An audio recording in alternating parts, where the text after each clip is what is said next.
First Chronicles 28. Now David assembled at Jerusalem all the officials of Israel, the princes of the tribes and the commanders of the divisions that served the king, and the commanders of thousands and the commanders of hundreds, and the overseers of all the property and livestock belonging to the king and his sons, with the officials and the mighty men, even all the valiant men. Then King David rose to his feet and said, "Listen to me, my brethren, and my people. I had intended to build a permanent home for the ark of the covenant of the Lord and for the footstool of our God. So I had made preparations to build it. But God said to me, 'You shall not build a house for my name, because you are a man of war and have shed blood.' Yet the Lord, the God of Israel, chose me from all the house of my father to be king over Israel forever. For he has chosen Judah to be a leader, and in the house of Judah my father's house, and among the sons of my father he took pleasure in me to make me king over all Israel. And all of my sons, for the Lord has given me many sons, he has chosen my son Solomon to sit on the throne of the kingdom of the Lord over Israel. And he said to me, 'Your son Solomon is the one who shall build my house and my courts. And I have chosen him to be a son to me, and I will be a father to him. And I will establish his kingdom forever, if he resolutely performs my commandments and my ordinances, as is done now.' So now, in the sight of all Israel, the assembly of the Lord, and in the hearing of our God, observe and seek after all the commandments of the Lord your God, in order that you may possess the good land, and bequeath it to your sons after you forever. As for you, my son Solomon, now the God of your father, know the God of your father, and serve him with a whole heart and a willing mind. For the Lord searches all hearts, and understands every intent of the thoughts. If you seek him, he will let you find him.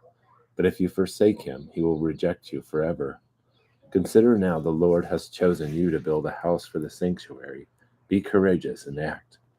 Then David gave to his son Solomon the plan of the porch of the temple, its buildings, its storehouses, its upper rooms, its inner rooms, and the room for the mercy seat, and the plan of all that he had in mind for the courts of the house of the Lord, and for all the surrounding rooms, for the storehouses of the house of God, and for the storehouses of the dedicated things, also for the divisions of the priests and the Levites, and for all the work of the service of the house of the Lord, and for all the utensils of the service in the house of the Lord, for the golden utensils, the weight of gold for all utensils for every kind of service, for the silver utensils, for the weight of silver for all utensils for every kind of service, and the weight of gold for the golden lampstands and their golden lamps, with the weight of each lampstand and its lamps, and the weight of silver for the silver lampstands, with the weight of each lampstand and its lamps according to the use of each lampstand, and the gold by weight for the tables of showbread,